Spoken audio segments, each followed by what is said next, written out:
Assalamualaikum warahmatullahi wabarakatuh. Bismillahirrahmanirrahim. Alhamdulillahirabbil alamin wa bihi nasta'in wa ala umuri dunya waddin. Wassalatu wassalamu ala asrofil anbiya'i wal mursalin sayyidina Muhammadin wa ala alihi wa sahbihi ajma'in amma ba'du. Bismillah. Jadi pada kesempatan kali ini saya akan sedikit membahas tentang sejarah masuknya Al-Qur'an ke negara-negara barat dan dinamika terjemahan Al-Quran ke bahasa Inggris. Jadi yang pertama itu sejarah masuknya Al-Quran ke negara-negara barat. Awal mulanya masuknya Al-Quran ke dunia barat itu tidak terlepas dari hubungan panjang antara dunia Islam dan Eropa pada masa kemunduran kekhalifahan Cordoba di Spanyol. Ketika pusat kejayaan Islam di Andalusia mulai melemah, interaksi antara umat Kristen Eropa dengan umat Muslim semakin intensif, terutama dalam bidang ilmu pengetahuan, bahasa, dan kebudayaan. Dan momentum penting itu terjadi setelah penaklukan kota Toledo pada tahun 1085 oleh pasukan Kristen, dan di bawah kepemimpinan Uskup Agung Don Raimundo pada tahun 1125 sampai 1151.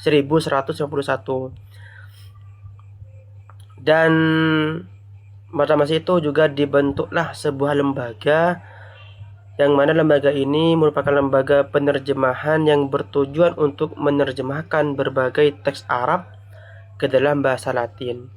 Dan teks-teks tersebut mencangkup karya ilmiah, filsafat, hingga teks-teks keagamaan termasuk Al-Quran dan penyangkalan terhadap ajaran Islam.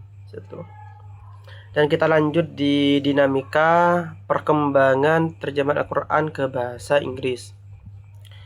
Yang pertama itu ada di abad ke-17, yang mana pada saat ini sejumlah sarjana seperti John Selden dan teman-temannya itu mulai memanfaatkan pengetahuan mereka tentang Al-Quran dalam bahasa Arab asli untuk kepentingan akademik. Terjemahan Al-Quran pertama ke dalam bahasa Inggris itu dibuat oleh Alexander Ross dan diterbitkan pada tahun 1649 dengan judul The Al-Quran of Muhammad. Namun karya Ross ini itu sebenarnya hanyalah salinan atau kopi dari terjemahan berbahasa Prancis karya André Durayer. Itu yang lebih terbit pada tahun 1647 pada masa itu. Adapun di abad selanjutnya itu abad ke-18, dinamika penerjemahan Al-Quran itu semakin berkembang seiring dengan meluasnya kolonialisasi Eropa terhadap dunia Muslim dan keberadaan Kekaisaran Utsmani di Eropa serta munculnya era pencerahan.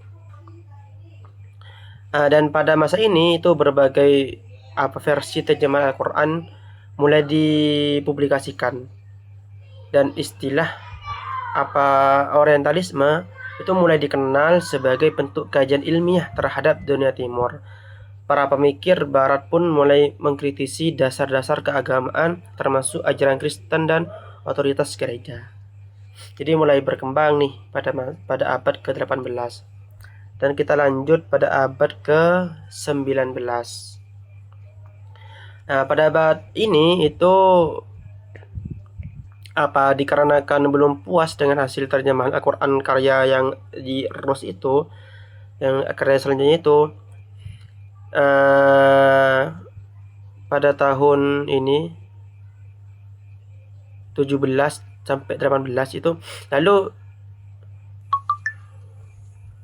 Rothwell itu seorang rektor yang ada di London itu mengupayakan terjemahannya sendiri yang diberi judul The Quran dan diterbitkan di London pada tahun 1861. Dan pada abad ini juga ada terbitan Al-Quran bilingual yang menjadi semakin umum, dan kampus-kampus di Eropa itu mulai memperluas program studi mereka dengan memasukkan kajian bahasa Arab dan studi Islam, termasuk analisis mendalam terhadap Al-Quran. Dan abad selanjutnya, itu abad ke-20 sampai sekarang, seiring dengan tumbuhnya minat terhadap kajian-kajian yang berkaitan dengan Islam, yang diindikasikan antara lain dengan dibukanya program-program Islamic Studies serta sejarah, bahasa, dan kebudayaan Timur Tengah di berbagai perguruan tinggi, baik di Barat dan di Eropa. Dan terjemahan makna Al-Quran dalam bahasa Inggris lainnya pun bermunculan pada masa ini. Dan di abad 20 ini juga melahirkan para penerjemah Al-Quran dalam bahasa Inggris dari kalangan umat Islam itu sendiri, baik dari kalangan ulama maupun sarjana akademisi, dengan berbagai tujuan dan harapan. Dan secara keseluruhan pada abad 20 ini dihasilkan tidak kurang dari 73 karya terjemah Al-Quran dalam bahasa Inggris. Mungkin hanya itu yang dapat saya sampaikan. Kurang lebihnya mohon maaf. Wassalamualaikum warahmatullahi wabarakatuh.